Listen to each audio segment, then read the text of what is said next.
Pak Romi, saya pengen tanya dikit nih dari Pak Romi mendengar penjelasan Pak Richard tadi mengenai teknologi STAL dan Expal ini. Nah, kalau dari pandangan Pak Romi sendiri, seberapa yakin sih Bapak akan keberhasilan teknologi STAL ini yang disesuaikan dengan kontur kondisi keadaan pertambangan di Indonesia, dan kemudian untuk komersilnya seperti apa? Yang mungkin akan saya tanyakan berikutnya, tapi how sure gitu bahwa teknologi ini betul-betul akan berhasil di Indonesia? Pastinya sangat yakin ya Bu Megi, karena melanjuti apa yang tadi sudah dijelaskan Pak Richard, sedikit banyak ada competitive advantage yang sudah ditonjolkan dalam proses STAL teknologi ini.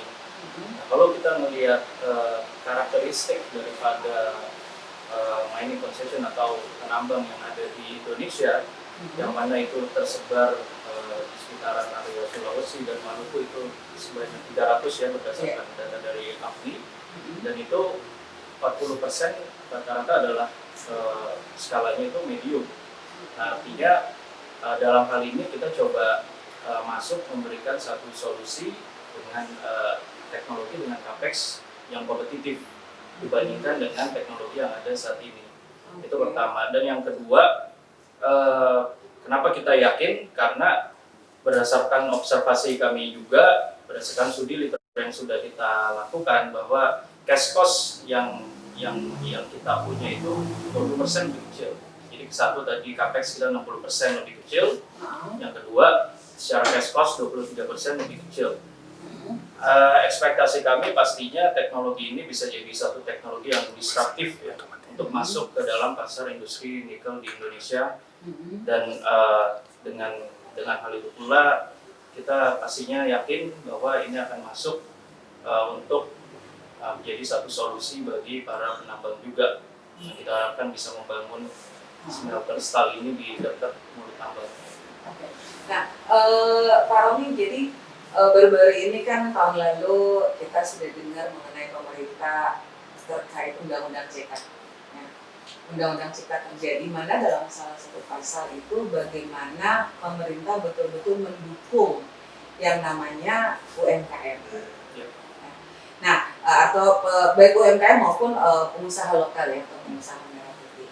Nah, dalam hal ini kalau yang dari tadi yang saya lihat bahwa teknologi ini betul-betul sesuai dengan kontur kondisi pertambangan di Indonesia, kemudian investasi juga kelihatannya juga agak lebih murah ya dibanding teknologi Expal. Kalau saya perhatikan, menurut Pak Romi dan Pak Richard sendiri, apakah smelter atau teknologi STAL ini betul-betul mengikuti konsep UMKM smelter? Kalau kita melihat kondisi UMKM itu ada beberapa klasifikasi ya, yang sesuai dengan regulasi dari pemerintah.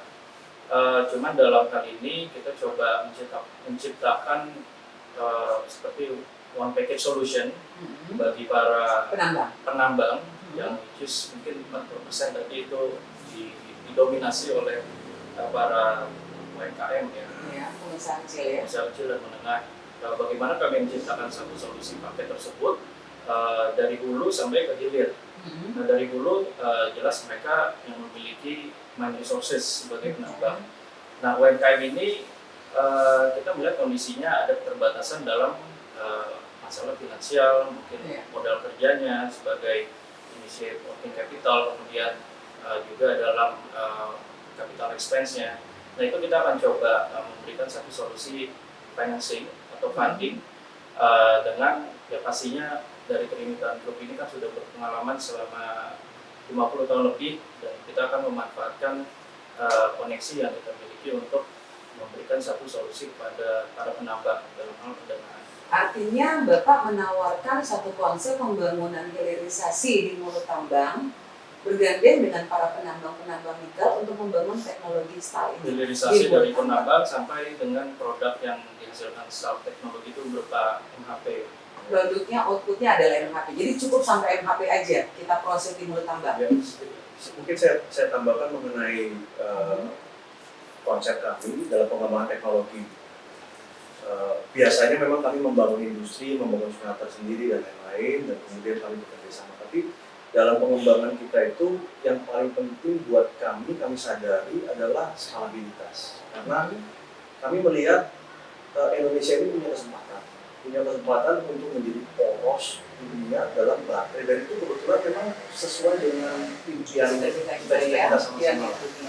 Kalau stainless steel kita nggak usah bilang lah, karena itu sudah dikuasai di negara China. Kami punya kesempatan untuk membangun poros keberhasilan di baterai. Nah, kalau dilihat secara kebutuhan, mungkin saat ini kita nggak terlalu rasakan. Karena hari ini market kebutuhan dari nikel itu walaupun sekarang suaranya udah kencang, itu per tahun kira-kira sekitar 150.000 ton nikel ekuivalen. Tapi semua orang sama mengetahui prediksi perkembangan itu bisa sampai di tahun 2035 peaknya, itu sebelum recycle mulai masuk, mereka itu kebutuhannya bisa berkembang sampai 2 juta ton. Khusus buat nikel, kalau kita bilang selalu kelas 1 nikel, kelas 1 nikel, dan itu untuk baterai. Nah, bagaimana caranya kita bisa mengisi gap atau defisit 1 juta ton lebih dengan prinsip bahwa kita membangun satu teknologi atau smelter yang cuma skalanya 10.000 ton atau 1.000 ton atau 2.000 ton. Kalau kita mau bangun sendiri pasti kita nggak bisa. Jadi pada saat itu kita menyepakati baiknya teknologi yang kita kembangkan ini harusnya bisa dimanfaatkan buat keadaan yang ada di Indonesia. Karena kalau kita sama-sama membangunnya dan kemudian ada puluhan atau mungkin ratusan yang membangun teknologi ini, cita-cita itu bisa menjadi terwujud. Tapi kalau ini hanya bisa dimanfaatkan oleh segelintir orang, akibatnya ya kapasitas yang bisa terbangun itu juga terbatas. Jadi akhirnya kita mengambil keputusan untuk membangun teknologi dan membuat solusi, bukan membangun smelternya sebenarnya. Karena secara prinsip kita mau cita-cita hilirisasi terwujud dan kemudian rame-rame kita sama-sama membangun. Kalau yang saya lihat dari Pak Richard sampaikan ini ada solusi ya. Kami dari penambang nikel Indonesia tentu seperti di awal saya sampaikan bahwa kami ini sedang mencari solusi bagaimana mengoptimalisasi kadar. Nah, kalau dijelaskan mengenai teknologi STAR ini perlu sedikit pemahaman nih Pak Richard. Anggaplah kita ingin ikut serta ya membangun bersama untuk teknologi STAR di area tambang kita. Nah, boleh dijelaskan dikit nggak untuk spesifikasi yang dibutuhkan sebenarnya biji nikel kadar berapa sih yang dibutuhkan, yang dalam tadi dibilang lemonade ya, karena lemonade itu beda-beda, gitu kan? Kemudian berapa kandungan Fe-nya, berapa kandungan kobaltnya, berapa kandungan MgO-nya, dan itu juga mungkin karena kita tahu sendiri bahwa tipikal mineral nikel di Indonesia itu beda-beda, nggak semua sama ya kita di 6 provinsi ini. Nah, apalagi 3 provinsi besar, baik Sulawesi Tenggara, Sulawesi Tengah maupun Maluku Utara. Nah, boleh nggak sedikit dijelaskan, kasih bocoran dikit nih, siapa tahu teman-teman tambang ini tertarik kan, berapa sih spesifikasi biji nikel, kadar biji nikel yang katanya lemonade itu, kemudian ada spesifikasi khusus kah untuk Fe-nya, untuk kobaltnya maupun MgO-nya. Mungkin saya gambarkan jadi begini, pada saat kita membangun teknologi ini yang menjadi latar belakang kami itu kita harus membangunnya sefleksibel mungkin. Jadi itu karena kita punya cita-cita, bukan kita yang membangun smelter, kita membangun buat semua orang yang ada di Indonesia. Nah, prinsip yang kami sudah lakukan percobaan dalam kesempatan kita selama 2 tahun terakhir dari industrial pilot ini adalah bekerja sama dengan penambang-penambang untuk mengkaji. Jadi kita sudah banyak mendapatkan kiriman sampel mungkin 10 atau 20 ton dari lokasi yang berbeda. Dari lokasi yang berbeda-beda. Dan pada prinsipnya kami tidak pernah mensyaratkan ke mereka. Jadi kami bilang bahwa coba kirimkan limonite. Jadi karakteristik limonite itu yang sampai saat ini kami dapatkan itu range ada dari 1% sampai 1,5%. Nah, semuanya itu kalau kita berbicara mengenai balik lagi investasi ya, investasi uang semuanya visible. Tapi pasti ada perbedaan. Jadi kalau misalkan kita itu membangun dengan kapasitas yang sama, tapi nikel yang terkandung itu dibandingkan 1,5%, beda output ya. Pasti balik duitnya lebih cepat. Jadi, tapi kalau secara investasi semuanya itu dianggap visible ya. Jadi kami juga yang melakukan valuasi dan perhitungan secara mendalam. Tapi prinsipnya ada perbedaan. Nah, kalau kita melihat mau disimplify lagi, sebenarnya yang mempengaruhi kita itu adalah nikel, kobalt, mangan, magnesium. Unsur-unsur ini ada yang menambah revenue, ada yang mengurangi cost. menambah cost dan mengurangi cost. Jadi semuanya kalau ditanya visible. Ada yang 2 tahun sudah bisa balik modal, ada yang 4 tahun sudah bisa balik modal. Jadi ada range karena karakteristik berbeda-beda. Tapi pada prinsipnya semuanya itu masuk dalam klasifikasi visible. In prinsip semuanya In ada prinsip semua solusi ya visible.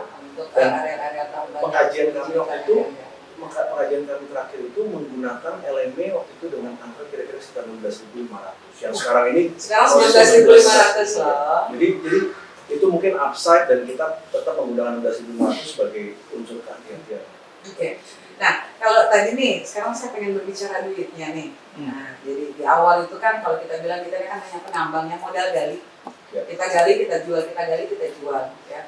Kondisi saat ini kami selalu bersuara ke pemerintah bagaimana mengoptimalisasi hidupkan rendah. Bukan hanya itu saja. Kondisi sekarang juga yang lagi pasti sudah dengar sendiri bahwa bagaimana kita bukan berbicara permainan tapi ada ketidakadilan. Ya. Kalau kita mengacu kepada aturan-aturan pemerintah terkait pertambangan maupun tata niaga di Indonesia.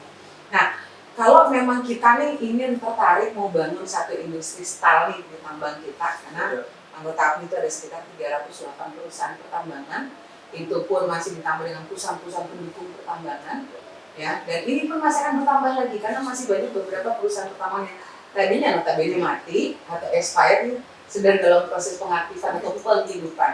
Artinya kan memang pemerintah mendorong bahwa industri hilir kita mau jadi pionir, kita juga harus siap cadangan kita. Ya. Nah, dalam hal ini boleh tahu nggak, boleh kasih bocoran nggak sih kalau untuk investasi stal ini kira-kira butuh modal berapa sih? Per satu line aja dulu, nggak usah gede-gede deh. Per satu line saya butuh menyiapkan modal berapa nih biar teman-teman semua tahu gitu.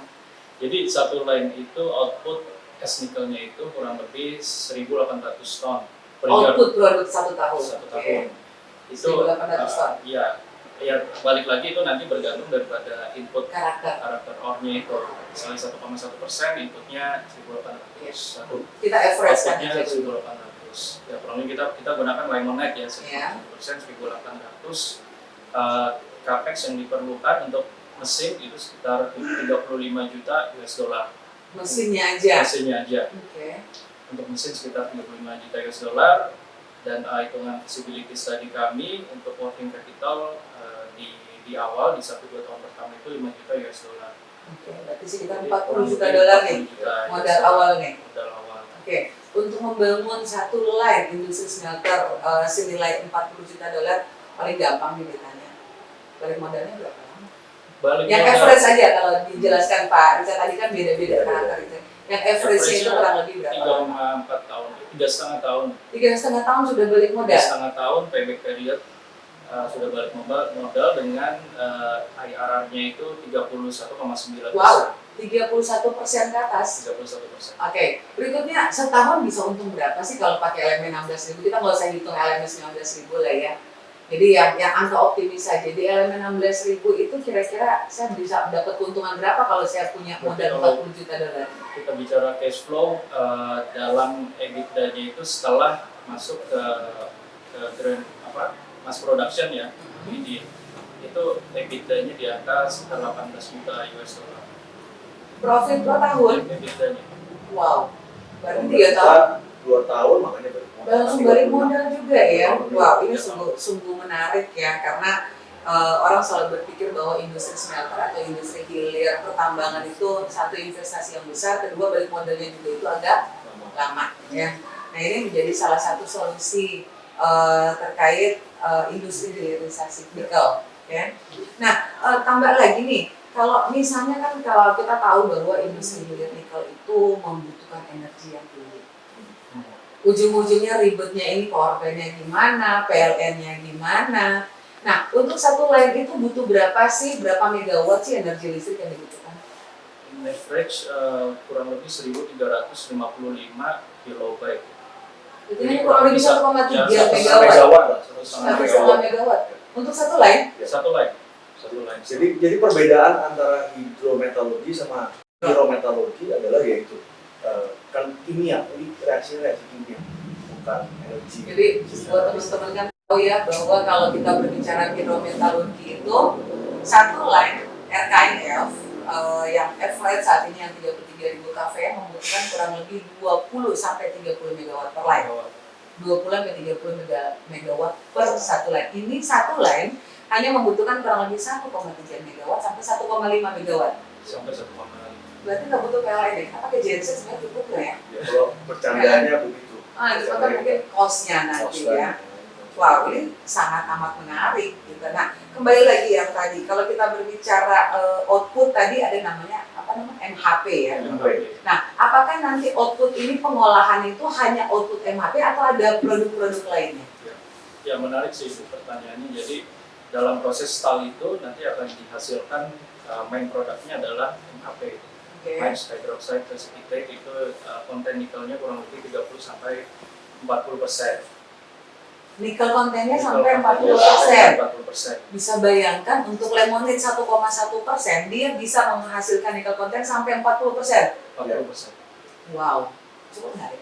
Nah di luar itu yang kita ketahui kan komponen daripada laterite ore itu bukan hanya nikel dan kobalt, tapi juga Ada ferro, ada ferrous, ada aluminium, ya. dan juga ada magnesium. Ya. Nah ini juga menjawab salah satu perbedaan kita juga dengan teknologi lain yang sekarang ini ada. Alih-alih kita jadikan itu sebagai residu atau waste Ya. kita akan manfaatkan kembali sebagai byproduct yang ujung-ujungnya nanti bisa meningkatkan Ada valuasi value-nya. Artinya smelter itu dari teknologi ini berarti yang tadi disampaikan, kalau teknologi lain itu sekarang heboh-heboh masalah limbah. Ya. Ini ada beberapa daerah yang pemerintah daerahnya tidak bisa memberikan rekomendasi izin lingkungan. Kenapa? Karena harus membuang ke laut atau ke dasar laut, ya, deep tailing. Nah, kalau tadi disampaikan Pak Romi bahwa ini kalau kita mengolah limbahnya menjadi duit dong ya. Artinya kan ada duitnya nih sebenarnya ya. Jadi residunya ini yang bisa kita olah untuk mendapatkan value. Ya. Berarti nggak ada sampah dong ya, nggak ada waste-nya di sini. Terus berarti kalau kita bilang apakah teknologi betul-betul konsep yang ramah lingkungan? Saya mungkin tambahkan cara pendekatan. Jadi kalau secara ideologi orang itu kan sekarang mau mengambil nikel, kemudian semuanya itu bagaimana caranya menata pembuangannya. Okay. Nah karena kita melihatnya itu dengan kacamata yang sudah terjadi, orang heboh dengan waste management dan lain-lain, kita akhirnya juga bisa melihat itu sebagai zero waste inisiatif. Jadi tujuan kami adalah bukan hanya memanage, mengelola pembuangan, tapi bagaimana memanfaatkan itu menjadi nilai tambah. Nah, memang PR kita masih ada, kita menghasilkan kerjasama kita dengan mungkin Kementerian Lingkungan Hidup untuk mendapatkan izin-izin yang dibutuhkan dalam pengembangan, dan kemudian kita harus membuktikan pengolahan limbah karena kategori ini masuk ke ranahnya pengolahan limbah. Ya. Tapi konsep kita adalah kalau ada value dan itu bisa kemudian dikembangkan untuk material lain, kenapa harus dibuang? Jadi mulainya dari sana, dan itu yang menjadi inspirasi tim kami dan semua engineer-engineer itu untuk berpikir selalu melihat itu sebagai value. Okay. Nah ini nih yang menarik ya teman-teman semua, bahwa ini ada, kalau menurut kami bahwa ini ada satu solusi menjawab keluh kesah para penambang bagaimana mengoptimalisasi biji nikel kadar rendah, karena tadi yang disampaikan hanya menggunakan biji nikel lemonade. Ya. Biji nikel lemonade itu yang saat ini kalau kita bilang agak terbuang, bukan tidak tergunakan, agak sedikit terpinggir dulu ya, karena belum bisa dioptimalisasi oleh smelter-smelter yang sudah ada. Kemudian juga kita bicara bahwa investasi ini cukup tidak mahal tapi tidak murah juga. Ya, jadi $40 juta saya rasa worth it lah ya kalau kita punya tambang kemudian datang ke bank, Pak Bang minta tolong bantuan dong, saya punya tambang saya mau mengolah gitu kan. Ya mungkin itu bisa difasilitasi. Kemudian yang paling menarik lagi adalah daya listrik yang dibutuhkan nggak gede-gede banget ternyata ya, hanya 1,3 sampai 1,5 megawatt. Dan yang lebih menarik lagi adalah output produk ini bukan hanya MHP ternyata. Ada bonus. Nah, ada bonus yang mungkin tidak perlu diperhitungkan dulu ya. Yang penting pertama ini ramah lingkungan. Kita tidak perlu pusing lagi bagaimana mengelola sampah atau waste-nya nanti ke depan.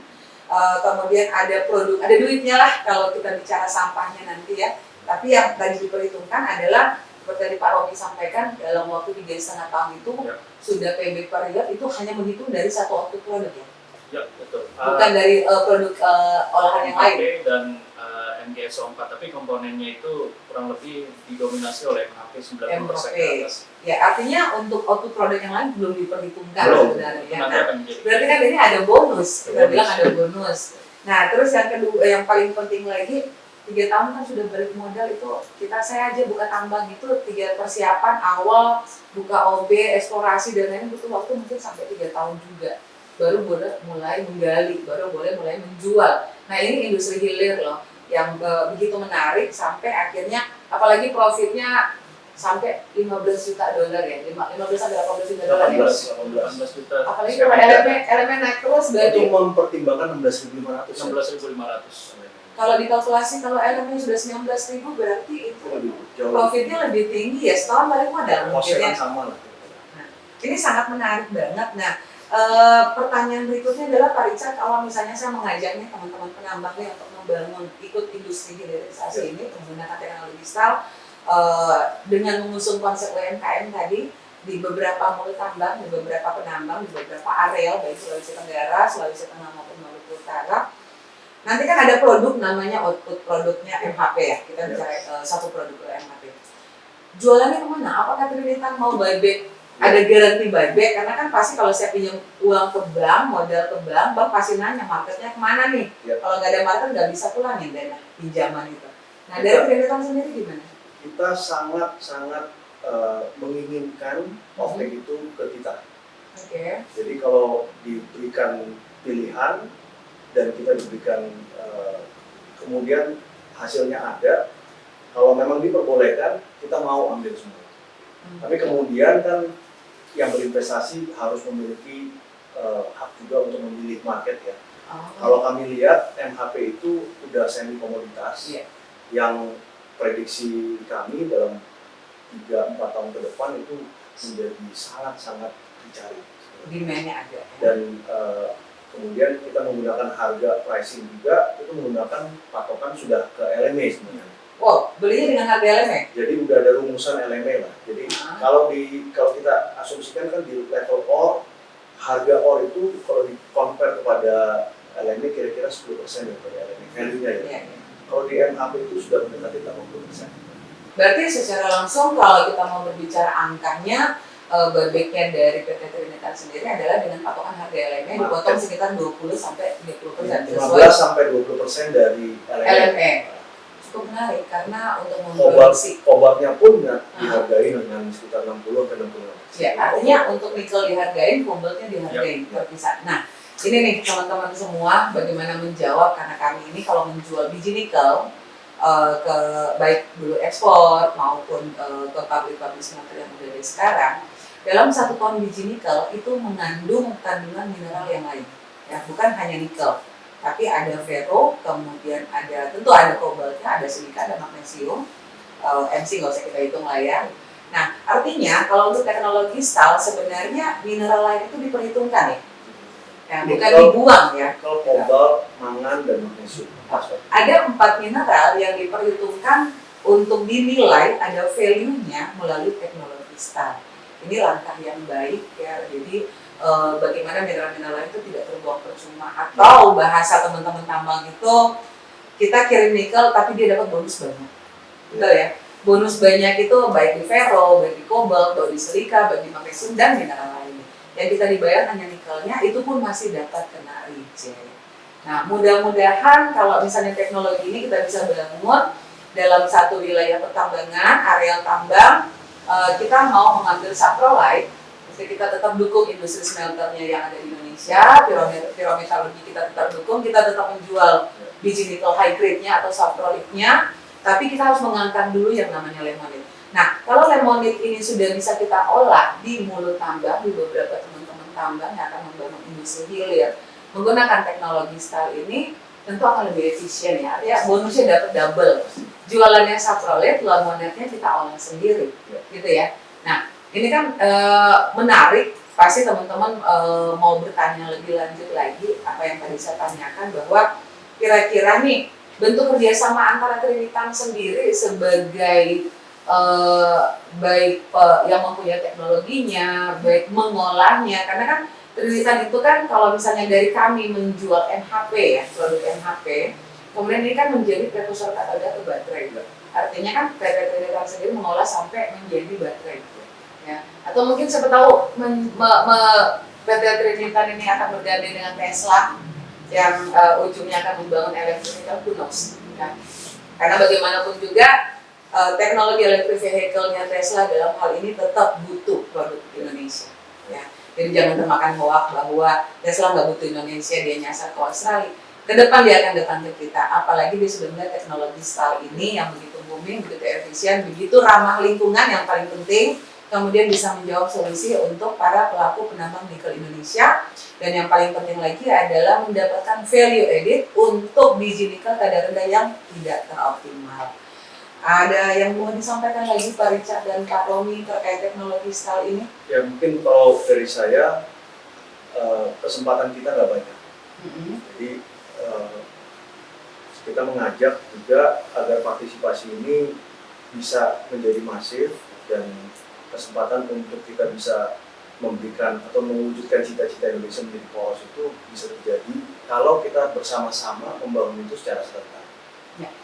Kalau yang selalu menjadi threat buat kami adalah jika tidak ada solusi di luar dari HPAL, kemudian nikel itu menjadi shortage. Ya. Dan jika nikel itu menjadi shortage, harga nikel itu akan melampau tinggi. Mungkin secara prinsip kita akan happy sejenak, Sebentar.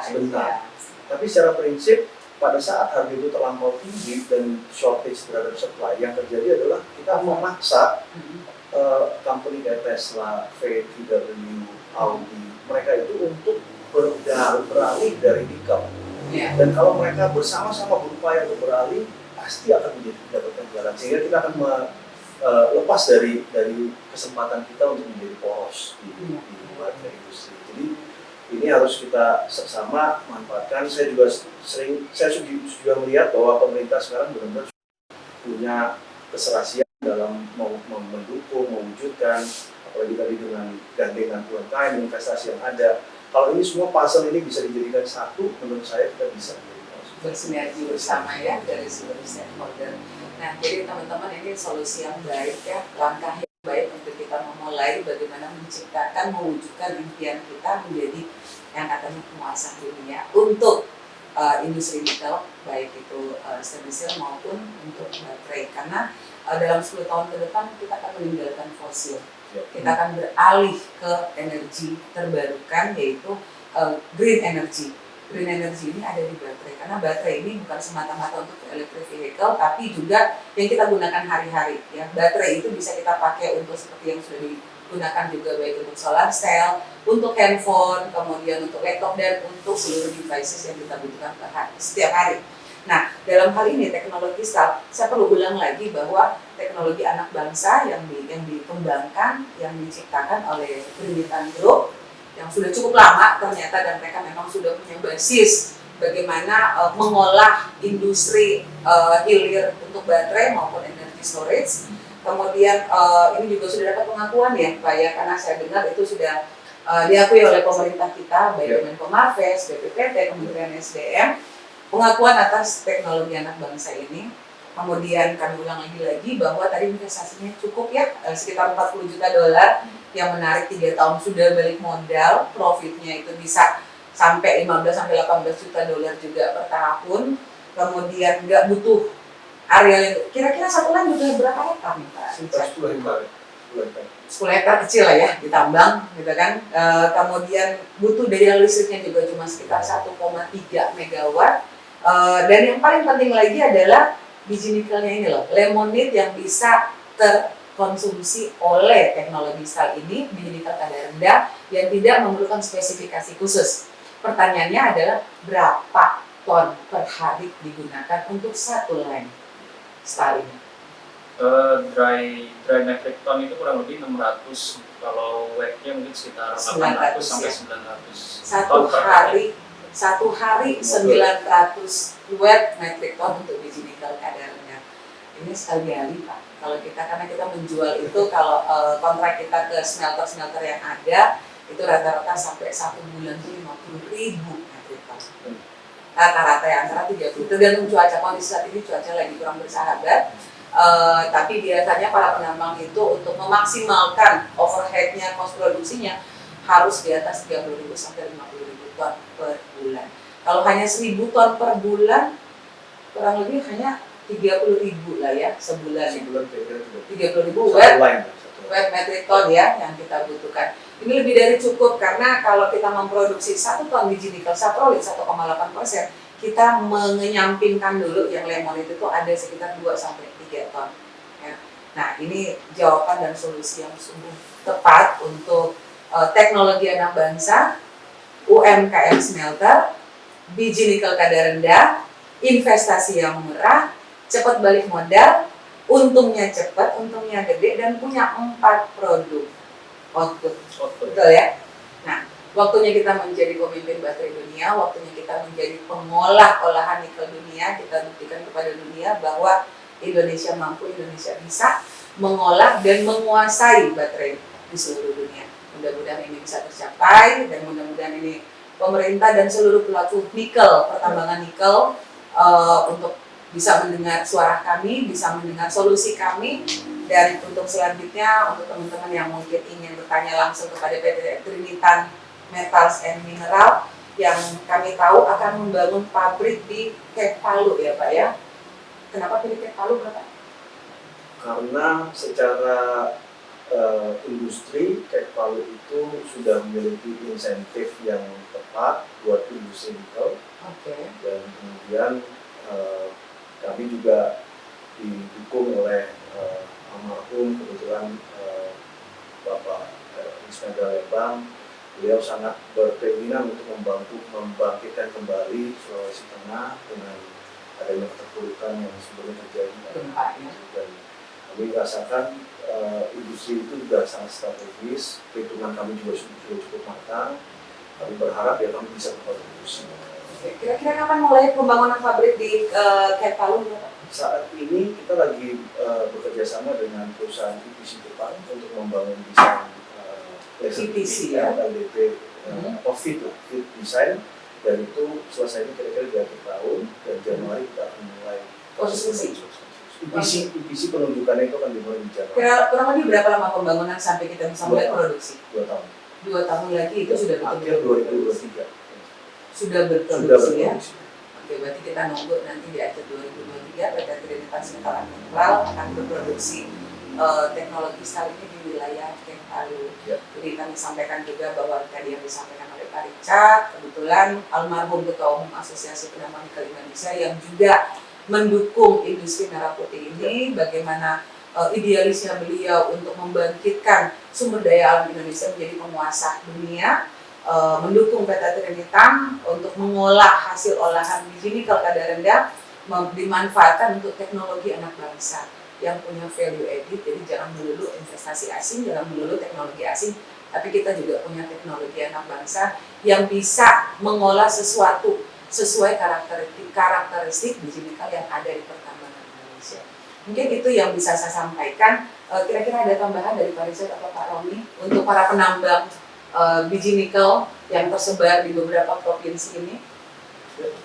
Mungkin sekedar menambahkan sedikit ya, karena dalam satu bisnis itu yang paling terpenting adalah timing, menjadi salah satu critical factor. Jadi kami rasa timingnya saat ini benar-benar sempurna. Harus sekarang ya? Harus sekarang waktunya, bukan tahun depan, bukan 2 tahun lagi, bukan besok berapa tahun lagi pun, tapi harus sekarang Bu Medi.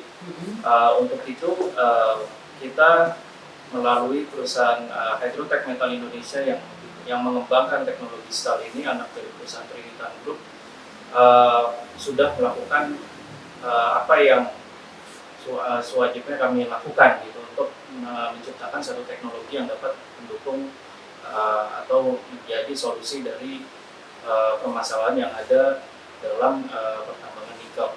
Nah, pastinya kita nggak bisa bekerja atau berlari sendiri, dan kita membutuhkan support dari semua pihak, dari government, dari para penambang juga. Kita juga terima kasih kepada Bu Medi melalui APMI yang sudah selalu support kita, dan juga kita harapkan continuous support dari semua pihak, terutama government dan penambang dan respective stakeholder lain.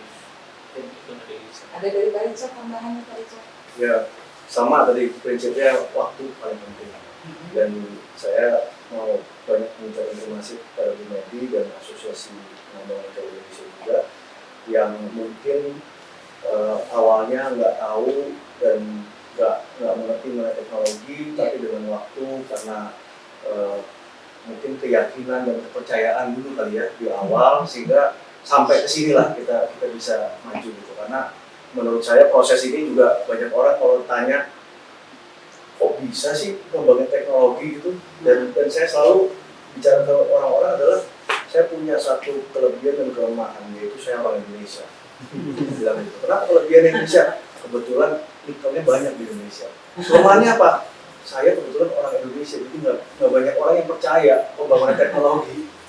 Tapi karena kepercayaan yang sudah diberikan sampai hampir 2 tahun lebih kita menjalin hubungan dengan Agnis, dan karena persistensi juga dari almarhum Ketum selalu mendorong kami anak-anak di Hydrotech Metal untuk terus berjuang, jangan takut gagal, coba menyelesaikan lagi dan maju terus dengan visi yang sama sampai kita sekarang. Jadi ya semoga kolaborasi ini bisa menjadi kolaborasi yang tadinya saya bilang bisa menjadi poros dunia lah. Ya, jadi teman-teman semua betul bahwa apa kata Pak Richard, saya pun mendapat satu dorongan dan motivasi almarhum Ketua Umum Asosiasi Penambang Nikel Indonesia, Bapak Ismail Baligang, yang baru berpulang minggu lalu, bahwa di asosiasi tersebut harus kita berjuang melawan ketidakadilan, harus kita berjuang bagaimana mengolah nikel menjadi penguasa dunia, pionir dunia, dan bagaimana mendorong teknologi anak bangsa, teknologi merah putih, dan betul-betul mendapat pengakuan di tingkat dunia, bukan hanya pengakuan di Indonesia atau para pelaku di Indonesia. Kita harus berjuang bersama bahwa apapun yang akan kita lakukan tidak akan pernah sukses tanpa ada kegagalan. Jadi kegagalan itu bagian dari kesuksesan. Orang gagal nggak mungkin sukses, tapi orang sukses pasti selalu gagal, dan selalu gagal sampai pada titik tertentu dia akan merasakan bagaimana sakitnya kegagalan mendapatkan kebahagiaan dan kesuksesan. Mungkin itu dari kami. Terima kasih banyak Pak Richard informasinya. Terima kasih banyak Pak Romi.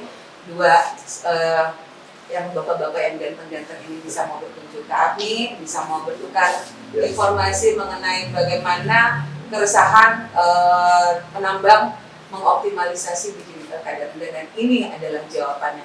Kita tunggu bersama, dan ingat pesannya Pak Romi, sekarang waktunya. Jangan menunggu, jangan jadi followers, ayo kita jadi kreator sehingga kita betul-betul bisa memberi kontribusi untuk bangsa, untuk negara, untuk Republik Indonesia. Mungkin itu dari kami.